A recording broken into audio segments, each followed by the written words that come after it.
Conmigo la esquina en donde fue abandonado su pueblo.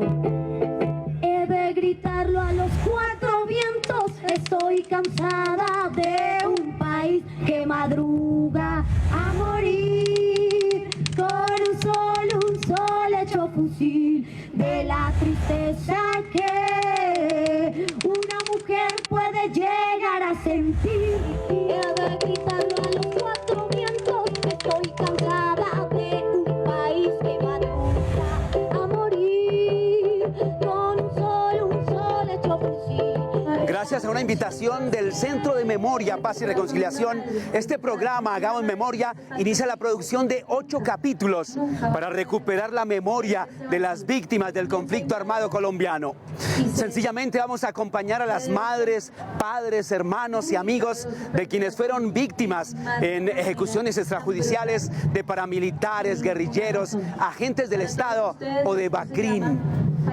Hoy estamos en Soacha, en la conmemoración de los 7 años de las ejecuciones de 19 jóvenes, acompañando a las madres de estos jóvenes en sus reclamos de verdad, justicia, reparación y no repetición. Bienvenidos. Queremos compartir con todas y con todos ustedes el día de hoy aquí en este espacio. Las 150 primeras personas que lleguen reciben un bono para el sancocho. Corazón sosteniendo los huesos del aire pasajero. Cualquier canción.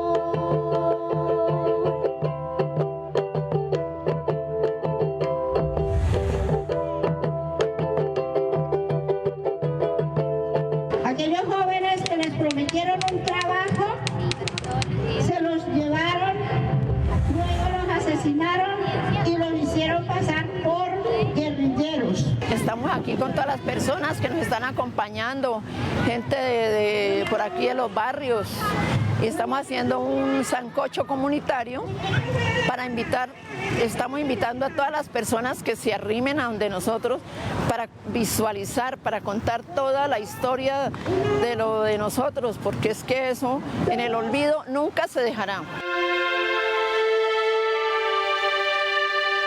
Este evento lo venimos haciendo hace 5 años y esperamos seguir haciéndolo hasta que Dios nos preste la vida.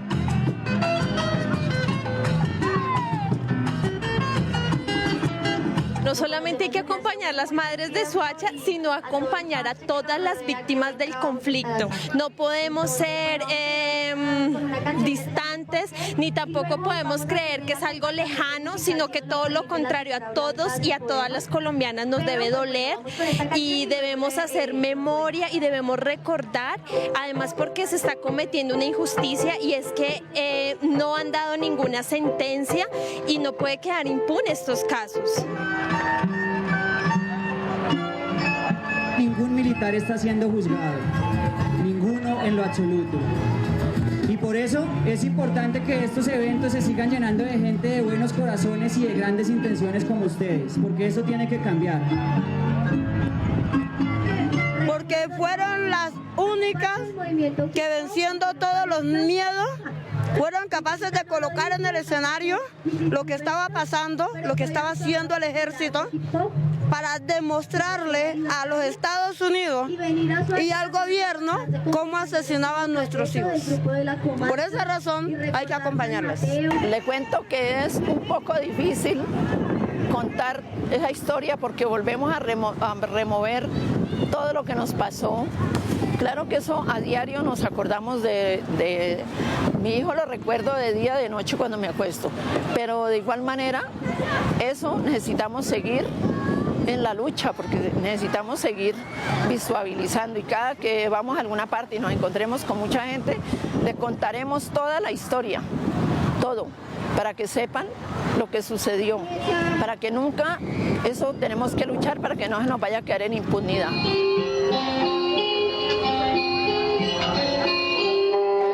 Recordar esto y recordar el mes en que supimos que nuestros hijos estaban muertos y en una fosa enterrados en una fosa común fue algo muy doloroso, algo muy triste.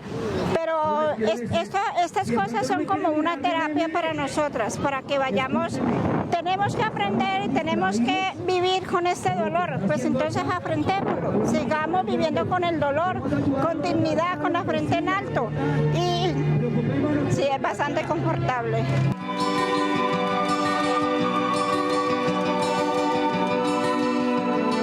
En la historia de nuestra sociedad debe ser reconocido este episodio de nuestra historia, que no es un hecho aislado, sino que es solo como una muestra de toda la política criminal del Estado.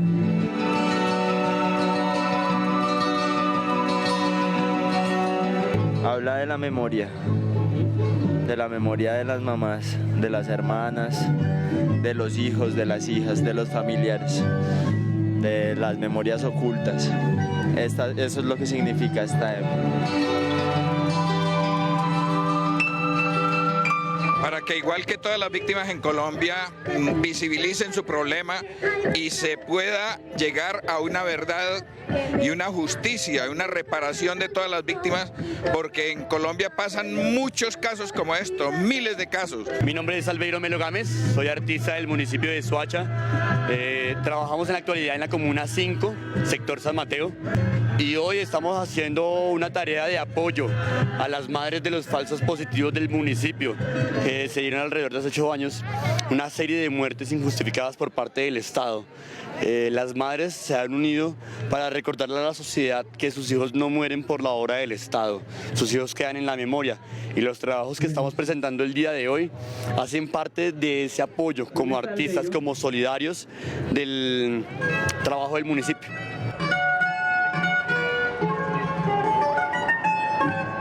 Es importante para que los soachunos no olviden lo que pasó con los jóvenes de Soacha, que no olviden lo que hizo el Ejército Nacional con estos jóvenes, para que ellos sepan, y el día de mañana, para la nueva juventud, la nueva generación que va el día de mañana, que vaya a pasar o que de pronto les lleguen a prometer lo que le prometieron a nuestros hijos, ellos digan, caramba, esto pasó hace tantos tiempos atrás con estos jóvenes, entonces estén como alerta.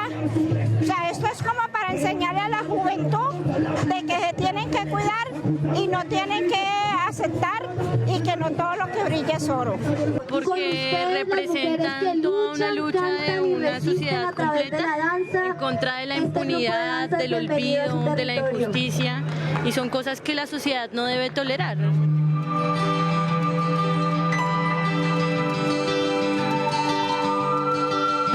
Pues el sancocho era para que aportáramos cada quien que viniera un plátano, aunque sea una librita de papa. Nos llegó mucha gente con paquetes de papita, de yuca, de carne, de todo.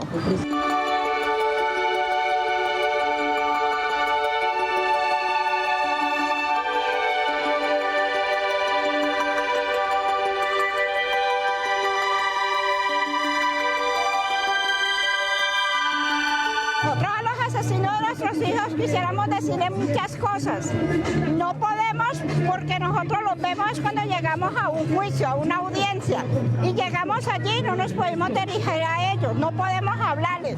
Entonces, lo que yo le pido a ellos es que se pongan la mano en el corazón y que acepten de que ellos asesinaron a nuestros hijos.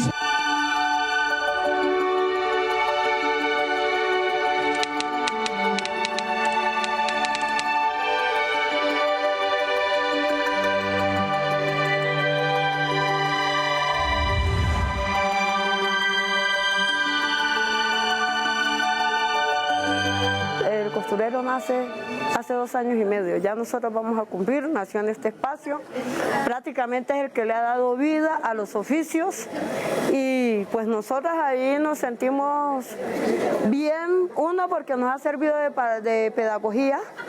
El costurero sirve al mismo tiempo de sanación para fortalecer los grupos como tal y para trabajar colectivamente. Mi nombre es Claribet Albor Hernández. Este lugar es el Centro de Memoria de Paz y Reconciliación. Este espacio se llama Kilómetro de Memoria. Lo inauguramos o iniciamos hace hace 3 años con el fin de tejer nuestra memoria.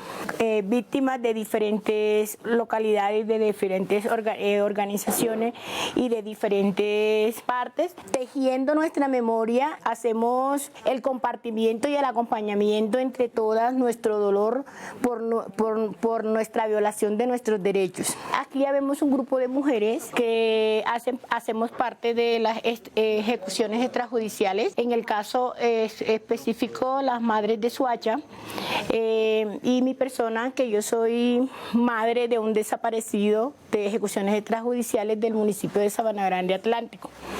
Aquí conocí a estas hermosas mujeres y entre todas y todos nos hemos acompañado, nos hemos sacado ese dolor en tejiendo la memoria. Y nuestro objetivo de tejer esta memoria es 1 kilómetro de memoria.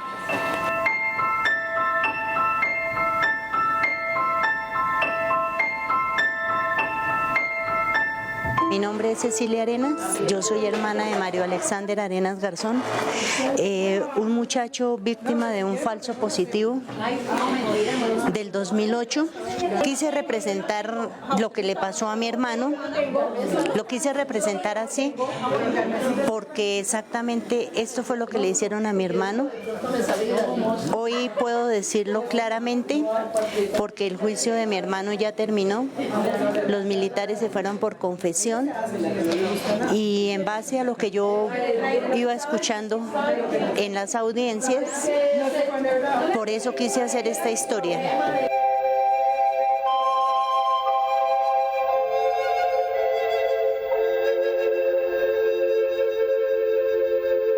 Aquí cuando nos encontramos somos un encuentro fraterno de familiaridad, nos unimos, lloramos, reímos, echamos chismes, nos consolamos porque muchas de las víctimas todavía guardan ese dolor y pues aquí ese dolor lo hemos plasmado en estas telas y ahí hemos ayudado a que otras víctimas también plasmen y se saquen ese dolor que tenemos. Aquí no es tanto mitigar el dolor, es contar, sacar el duelo, ¿sí? Porque el dolor así solamente por venir y reunirse no se mitiga.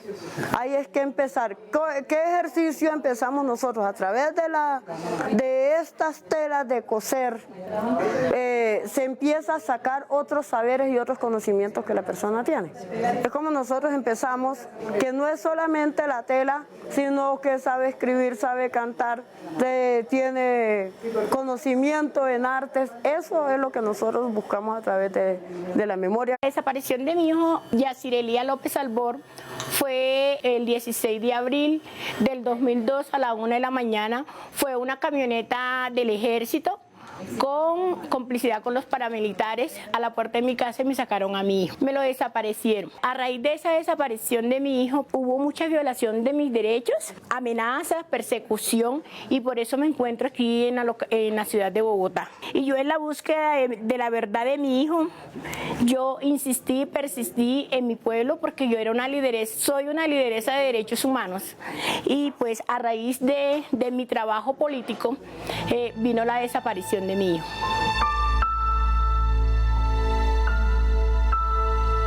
Decidimos hacer un proyecto que tuviera que ver con una posibilidad de narrativa a través del arte y pensamos en la tela como la mejor posibilidad, porque la tela para muchas mujeres es pues como una posibilidad no solo de plasmar ideas, bordados, surcidos, técnicas muy bonitas, sino también una posibilidad de subsistencia.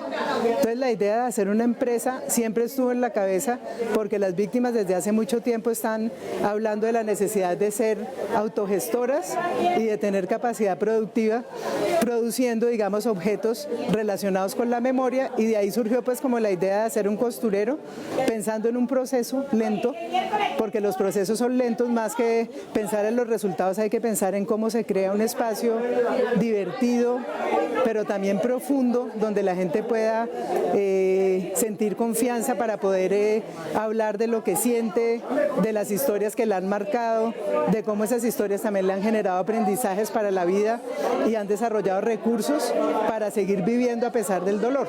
Puede que no me haya quedado muy bien hecha porque no soy una experta, pero quise grabar, quise hacer como exacto lo que le hicieron a mi hermano, en el cual me lo metieron como un muerto en combate, un combate que nunca hubo.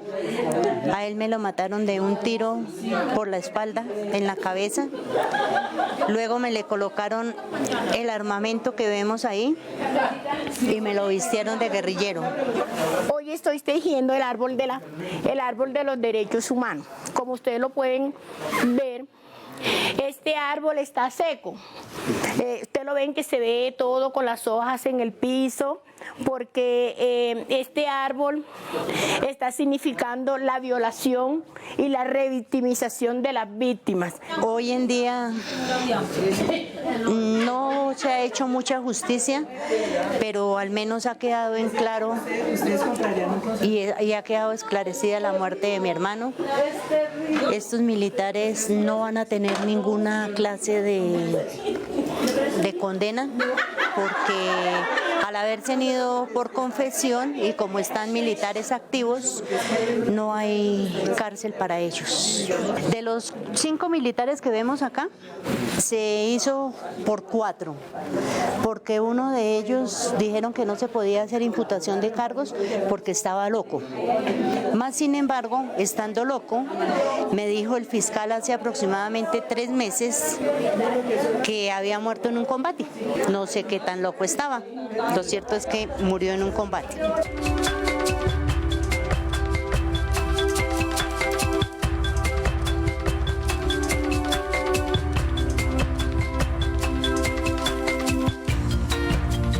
El paramilitar que supuestamente reconoció la desaparición de mi hijo, que fue Salvatore Mancuso, en estos momentos pues eso está ahí como que estancado porque no ha habido la reparación integral.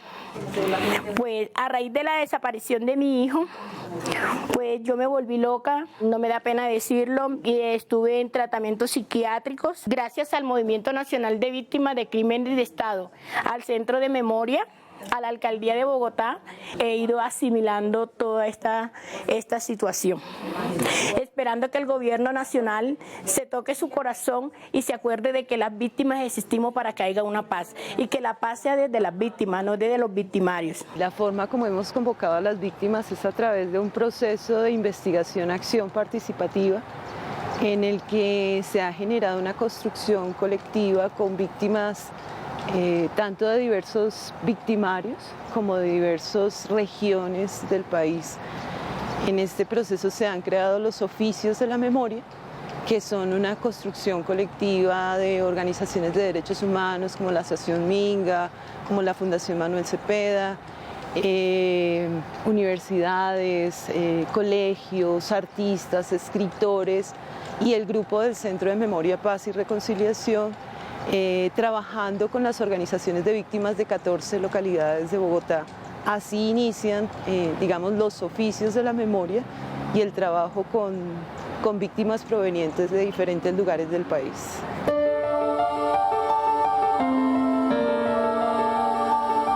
Pues la verdad no es que haya mitigado mi dolor, porque yo tengo una cruz en mi hombro y esa cruz la tengo desde hace 13 años que me mataron a mi hijo mayor.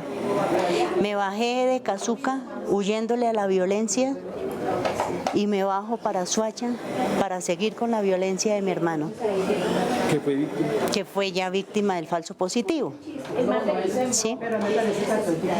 Mientras estoy combatiendo, estoy pensando en mi hermano y estoy luchando por mi hermano y sacando adelante el caso de mi hermano, muere mi madre. Entonces el dolor mío no ha mitigado, porque son 3 heridas abiertas, pero en las cuales yo voy a seguir luchando hasta que mi Dios me diga no más, para terminar de dejar en limpio el nombre de mi hermano, que es lo que más quería mi mamá.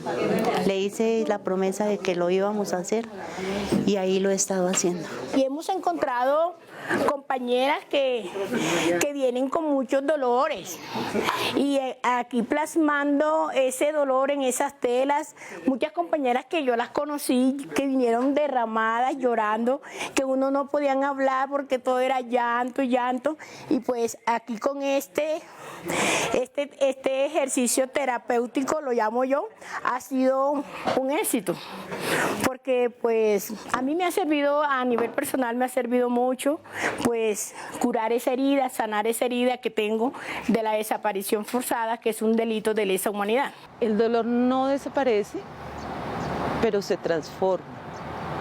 transforma en la posibilidad de tener un rol social, de que la memoria tenga un sentido, de recuperar saberes perdidos, olvidados. Cuando hay un hecho muy fuerte que le marca a uno la historia, casi que las otras facetas de su vida van desapareciendo. En estos ejercicios de construir memoria se van recuperando otros relatos que hacían parte de esa construcción de la persona, de la comunidad de la cual hacía parte, y que casi que se habían quedado olvidados por esa tristeza que se lleva. Entonces, la memoria tiene no solamente el ejercicio de contar el dolor, sino de recuperarse a sí mismo y empezar a construir una memoria colectiva que se va ampliando, casi que se va volviendo una memoria universal porque se empieza a tejer con otros. Entonces tiene la capacidad de sentirse acompañada y no sola, como le pasa a muchas víctimas que llegan a la ciudad.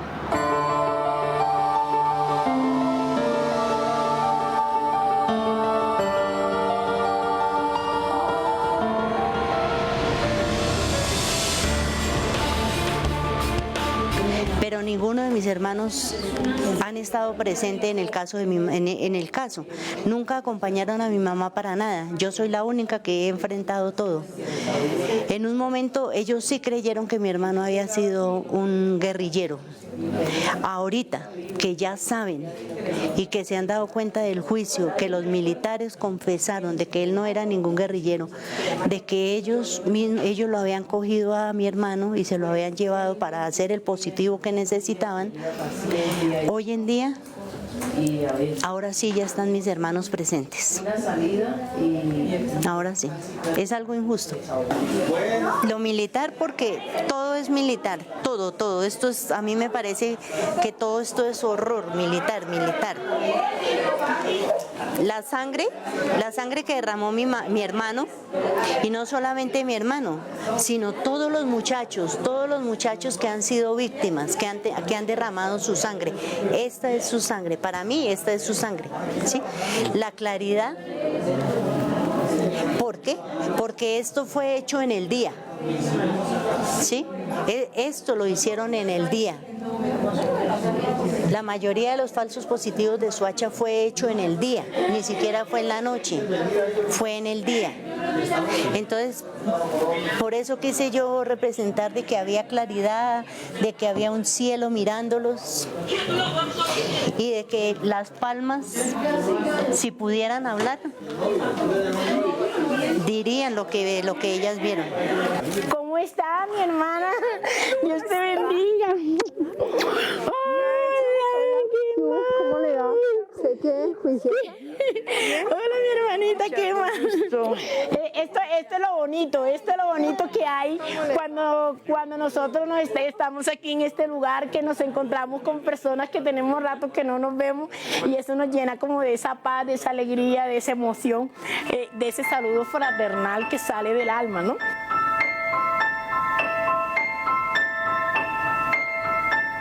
El 6 y 7 de noviembre vamos a exponer el kilómetro de tela plasmada que hemos hecho aquí, todas las víctimas, en los 3 costureros que están construidos y parte de 3 costureros más que hay en la costa atlántica, en los Montes de María, en María la Baja y no me acuerdo el otro pueblecito. Entonces vamos a plasmar todas estas telas, o sea, el proyecto final es cubrir todo el Palacio de Justicia con estas telas, vestir al Palacio de Justicia con estas telas. Nosotros desde el principio pensamos, bueno, la noción de justicia, ¿cómo la llenamos de contenido? Entonces nosotros, independientemente de que esa fecha vayamos a rodear el palacio con las telas que tengamos, rodear implica hacer una cinta pegando todas las telas que tenemos y generando como una acción de palabra de diversos ciudadanos, hablando del tipo de justicia que soñamos, en un país donde hay impunidad, donde no se habla de desaparición forzada de la manera en que debería hablarse, es decir, de una manera seria y comprometida con que esa verdad que implica la negación y todas esas víctimas sepultadas en fosas, toda esa verdad oculta, que emerja, que salga a la luz y que con esa verdad podamos hacer algo más allá de constatar el horror de lo que sucedió. Mucha de la impunidad que existe en el país es que hemos generado muchas generaciones al margen de la historia, no saben lo que está pasando. Entonces aquí llegan estudiantes universitarios, docentes, niños, niñas, y cuando vamos a las universidades lo que más sorprende es el silencio que queda después de que estas mujeres cuentan y estos hombres cuentan no solamente el dolor que han vivido, el olvido, la impunidad de un Estado, sino también la forma como ellos siguen luchando por la defensa de los derechos humanos en este país. Entonces se convierten en un ejemplo para una sociedad que permanece al margen, que muchas veces los medios de comunicación mismos no permiten que la sociedad conozca lo que ha pasado, la tragedia tan grande que ha sucedido en Colombia. Entonces el reclamo no es solamente para un gobierno, sino también para una sociedad que necesita comprometerse, que no puede seguir siendo un testigo o un simple observador de lo que ha sucedido en este país.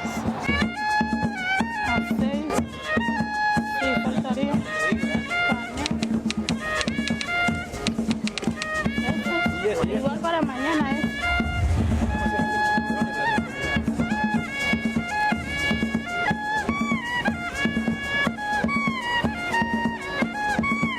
No, yo creo que sí.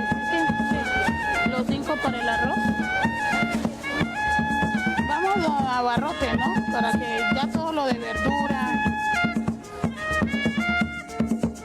Sabores y Saberes contribuye mucho en la construcción de memoria y paz a través de la elaboración de la gastronomía, de nuestro patrimonio, de todo lo que nosotros veníamos construyendo en nuestros pueblos natales, y esto lo venimos desarrollando en Sabores y Saberes. Sabores y Saberes es un proyecto que se ha diseñado desde acá, desde del Centro de Memoria, Paz y Reconciliación, a través de los saberes de las diferentes organizaciones, diferentes personas y víctimas también que se han vinculado dentro del proyecto.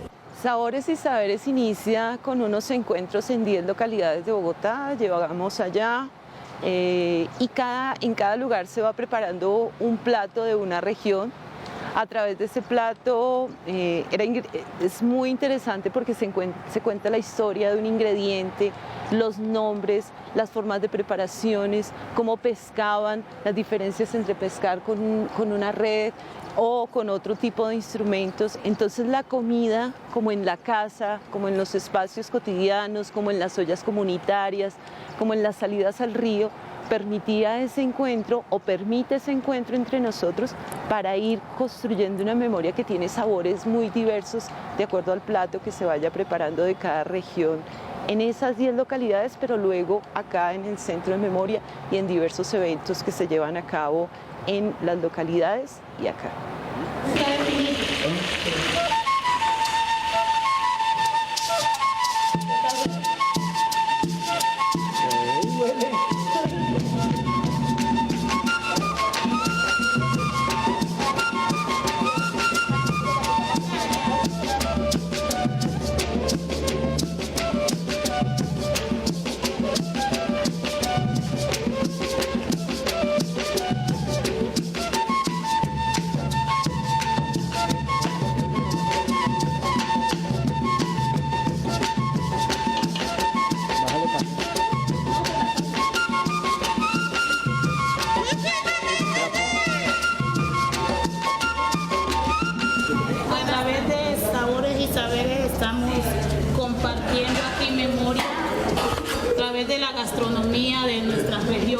especialmente del Pacífico colombiano y de la costa atlántica.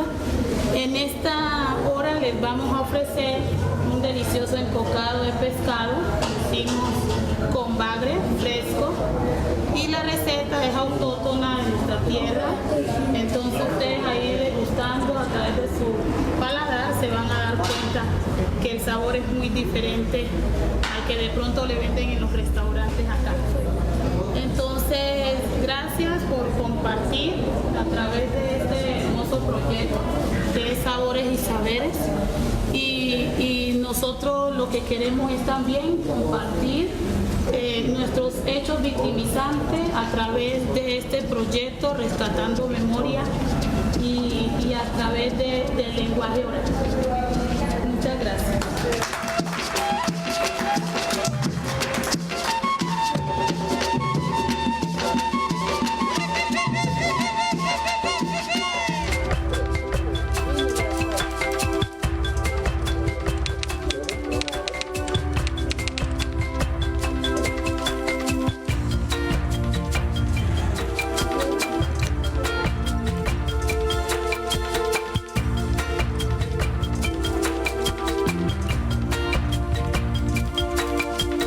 Así como estos niños llegan aquí y alguien dice, uy, esta historia la hizo Sofía, uy, esta historia la hizo Felipe, ahora vamos a hacer la historia de Brian y de cada uno de ustedes. Vengo de Samaná Caldas, de uno de los corregimientos que es Florencia.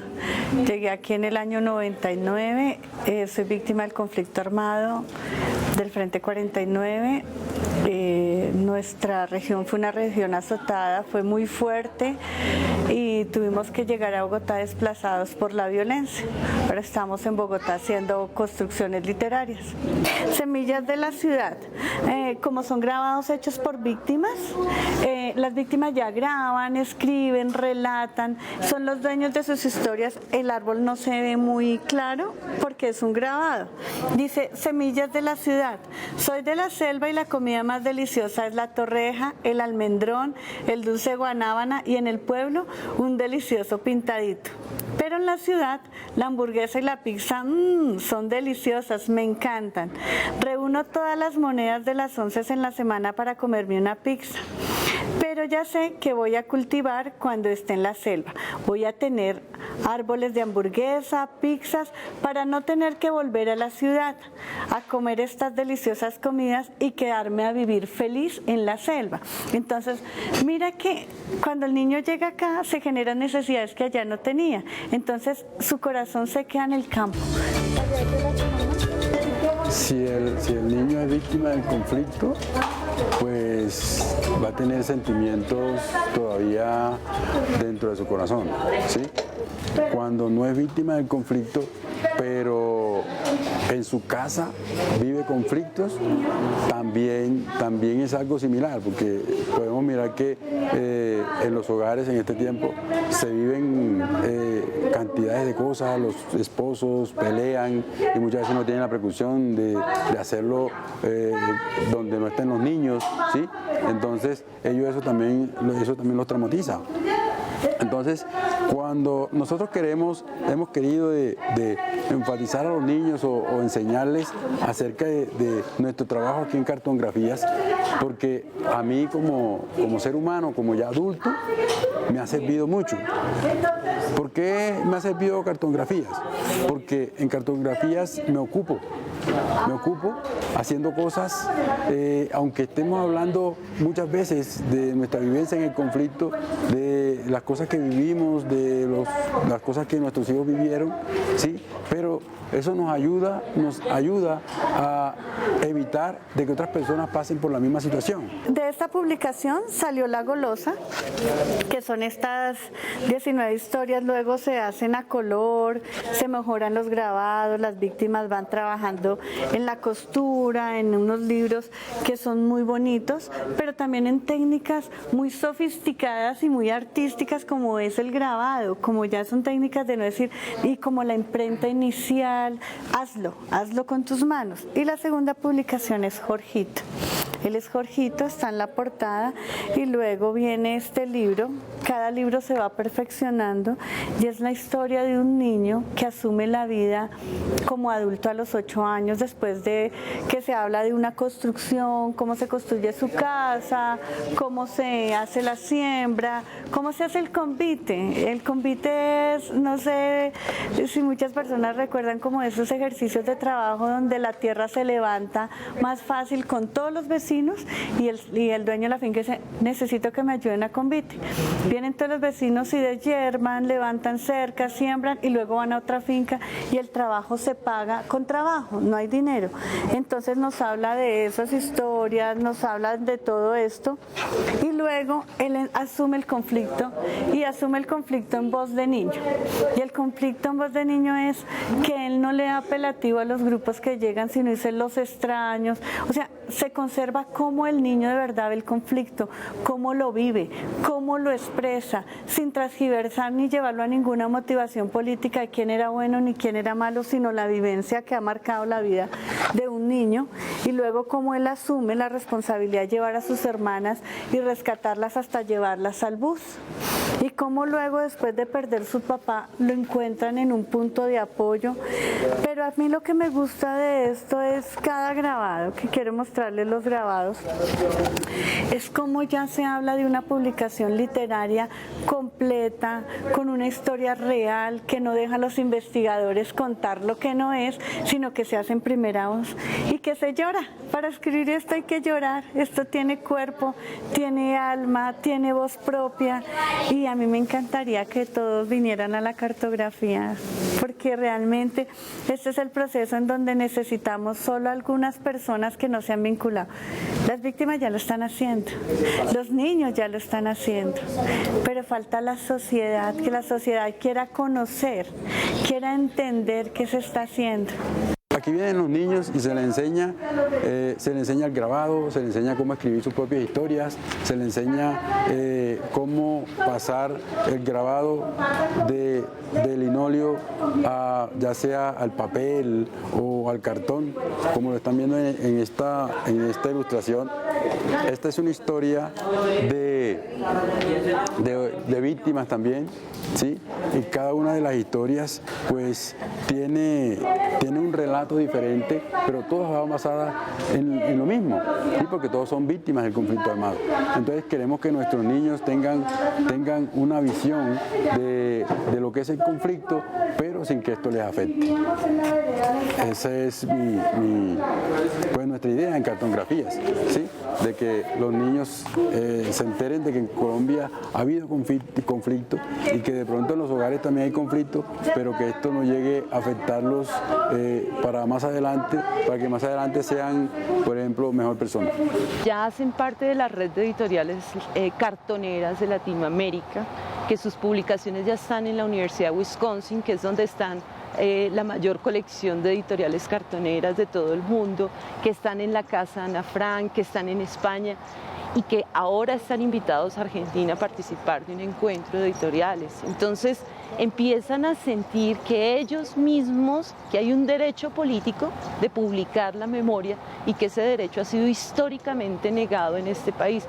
Pero, por otro lado, que la memoria no solamente se cuenta a través de la escritura, porque muchos de ellos, algunos de los que publican no saben leer ni escribir, pero pueden contar la historia. Entonces que la memoria tiene muchos lenguajes para hacerse visible, y eso es muy importante para una sociedad que históricamente ha generado unas élites que ostentan el conocimiento y un pueblo que pareciera que no lo tiene, pero que lo tiene y mucho.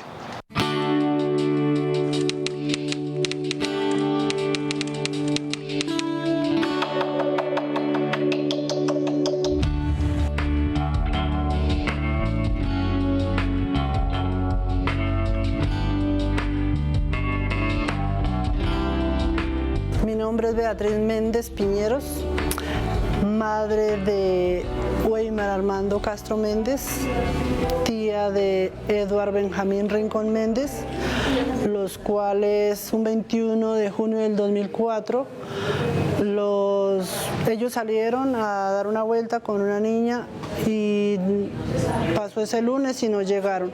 El martes igual pasó así, no llegaron. Ya después, como el jueves, fue que nos vinimos por un noticiero radial de que informaban que habían dado de baja a 2 CNNs en enfrentamientos con el ejército. Nos dirigimos, después de haber estado en los CAI, en los centros médicos, en estaciones de policía. Lo último que uno pensaría que están en medicina legal, por allá no fuimos, la verdad. Cuando ya en las noticias dijeron eso, un cuñado se acercó a medicina legal y sí, lo reconoció, los 2 muchachos. El señor de medicina legal le entregó una bolsita con sus pertenencias y, oh sorpresa, cuando llega a la casa destapa las pertenencias de los jóvenes cuando ven que son prendas militares. Pues de inmediato mi cuñado tomó las precauciones, guantes, cámara, tomó fotos, las colgó, estaban empapadas de sangre de los muchachos. A él lo torturaron, se encarnizaron con él, le propinaron 42 disparos. A mi hijo 16. En la cabecita le dieron disparos a mi hijo, los torturaron, a mi hijo le desprendieron una oreja, a él le quedó marcado la culata acá de un fusil. Eso fue terrible, fue dantesco, y lo que pedimos es justicia y verdad, y que no se vuelva a repetir estos casos. Hijos que uno ha criado con valores, con amor, para que otros desalmados, no sé, vengan a acabar con una familia, con todo un núcleo familiar, porque la vida nos cambió totalmente. Las 2 familias nos tocó, después vinieron las amenazas, que no jugáramos a los detectives, que dejáramos de ser detectivitos de no sé qué, a mi cuñado, entonces no. Desafortunadamente, después de denunciar a Fiscalía, Personerías, Derechos Humanos, Defensoría del Pueblo, a todo lado, y cuando él lleva estos uniformes al fiscal, lo único que dice el fiscal, dice: mire señor, usted no tiene nada que hacer con los uniformes, quémelos, bótelos, ¿de qué les sirven? Más bien dígame la verdad, ¿a qué grupo armado pertenecían? Eso es como haberle dado, o sea, no sé, un golpe muy bajo a la familia, porque fuera de que le arrancan a uno de sus hijos, fuera de eso, que maltratarle la honra de ellos, porque a qué grupos pertenecían. Si ellos eran unos muchachos juiciosos, mi hijo, por ejemplo, le encantaba pintar, él también le encantaba pintar, hacen unos dibujos, unas caricaturas, él le gustaba mucho el diseño gráfico, él soñaba con ser arquitecto.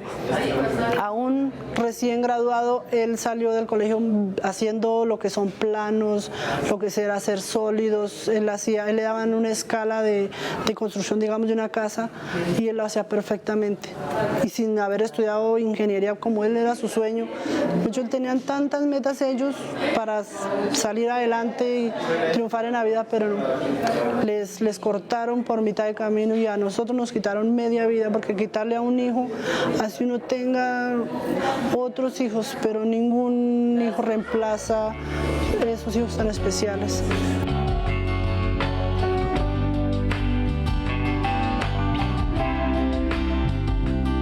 Echan la culpa el uno al otro, dicen que el ejército no fue, que la policía no fue, que es como allá ahí actúan muchos grupos, pero entonces por omisión, por lo que fuera, y la mayoría es que están las pruebas de los uniformes, las balas, todo.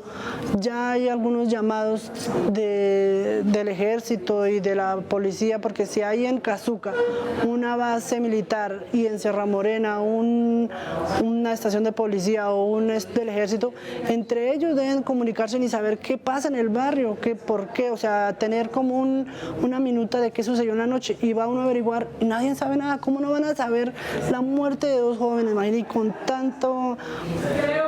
tanto maltrato, nadie haberse dado cuenta, y con tantos disparos? Por acá hay unas fotos de mi sobrinito. Acá está la foto de mi sobrinito. Acá hay otra foto de mi hijo, tenía 17 años. por acá cuando mi sobrinito hizo la primera comunión, acá cuando mi hijo se graduó de transición, acá cuando se graduó de bachiller, un orgullo muy grande, un escalón más que hace de su vida, acá mi sobrinito cuando prestó el servicio en la policía. Por acá hay más fotos donde siempre ellos estuvieron muy unidos, siempre ellos desde pequeñitos han sido muy unidos. Acá está con el hermanito, este es mi hijito, con el hermanito pequeño, acá otra vez con su hermanito pequeño, su adoración, acá otra vez él y acá.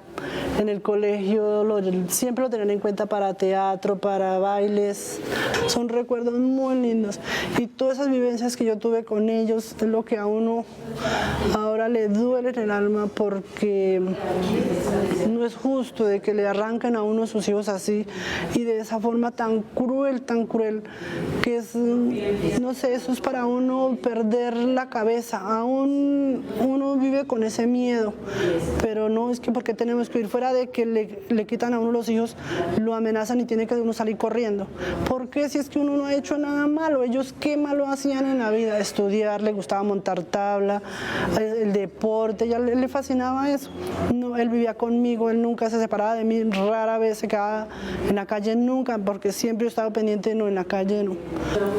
Y ahora pues es el miedo, tengo 2 hijos grandecitos y igual uno le da miedo que salga a la calle, que cuáles son las amistades, porque uno anda con esa precaución, ese es el problema. Y ahora yo le pido al gobierno de que haga justicia, verdadera justicia, que se sepa la verdad quiénes fueron, porque por encubrir ellos, por no dañar una carrera a un militar, entonces no lo llaman a que tiene que cumplir, porque cuidado se le daña la carrera a los militares, no, ellos también tienen que ser juzgados y tienen que pagar con cárcel, como todo el mundo que hace un delito tiene que pagar con cárcel y pagar y confiese por qué lo hicieron. La gran duda de nosotros, la gran pregunta es quién lo hizo y por qué. O sea, dicen es que por vacaciones, porque les daban vacaciones por cada persona que encontraran, que entregaran, pues en manos de que vean cuántas bajas hicimos, porque eran guerrilleros o eran no,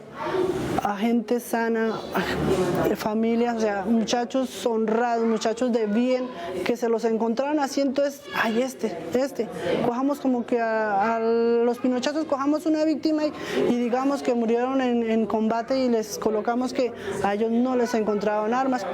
¿Cuál combate? ¿Cuáles que fueron dados de base en combate? ¿Dónde dice la fiscalía que les hicieron las pruebas y que dispararon? ¿Dónde están las armas? Supuestamente para haberlos cogido y torturado y obligarlos a uniformarlos, porque yo creo que ellos no se querían colocar esos uniformes, por eso fue que los torturaron antes. Entonces, pedirle al gobierno, al señor fiscal, el proceso de ellos, ya llevamos 11 años en esto y no se sabe nada, que ya va a llamar a que diga que si se va, que parece que fueron otros, que se van a acoger a justicia y paz. Hay gente que se echa la culpa para tener beneficios, pero la realidad es otra. Una hermana y yo que estamos en esta lucha con las madres de Soacha, nosotros también podemos denunciar y hacernos sentir y que conozcan nuestra situación para que nos ayuden a hacer justicia, para saber la verdad y que no hayan más familias de luto por la pérdida de nuestros hijos, que los arranquen de su seno así tan horrible, de una forma tan miserable, tan cobardes, porque eso es ser cobarde. La gente que hace eso se escudan detrás de un uniforme o detrás de unas armas, se creen los poderosos y entonces acaban con la gente porque así les nació o así les ordenan. Y me siento más fuerte porque cuando sucedieron los hechos uno no haya ni para dónde coger ni qué puertas tocar, porque uno se siente como amarrado de pies y manos y fuera de eso como con una cinta en la boca, porque uno no haya, si habla, malo, y si calla, pues peor. Entonces yo dije no, y yo me he dado cuenta que estas madres son echadas para adelante, entonces yo también puedo, con el dolor y todo, como si hagámosle un nudo al corazón, como que tiene que hacerse fuerte igual y mostrar la cara del valor, no del sufrimiento, porque entonces toda la vida me la voy a pasar sufriendo y llorando. Sí es duro y sí hay momentos difíciles, pero uno tiene que sacar ese brío de madre y defender a sus crías. Creo que si la guerra ha permanecido por tantos años es porque hay un gobierno, unos medios, una sociedad que se ha encargado de alimentar el olvido en este país. Y no es lo mismo que yo cuente mi memoria que lo cuente una víctima. Allí está comprometido todas las sensaciones que yo no puedo reproducir, todos los olores, todos los sentidos que yo no puedo reproducir. Y eso solo lo pueden hacer las víctimas del conflicto armado en Colombia. Y estoy muy agradecida, muy contenta que estén todos aquí acompañándonos en esta exposición, para que todo el mundo se entere de todas las cosas que guardamos en el corazón, todo lo que nos ha sucedido, y era mi único hijo. Pero entonces yo tengo familia, pero era mi único hijo, que harta falta me hace, sí, porque no ha sido muy agradable pues esperar tantos años que se haga justicia, 7 años esperando que se haga justicia y no ha avanzado audiencias.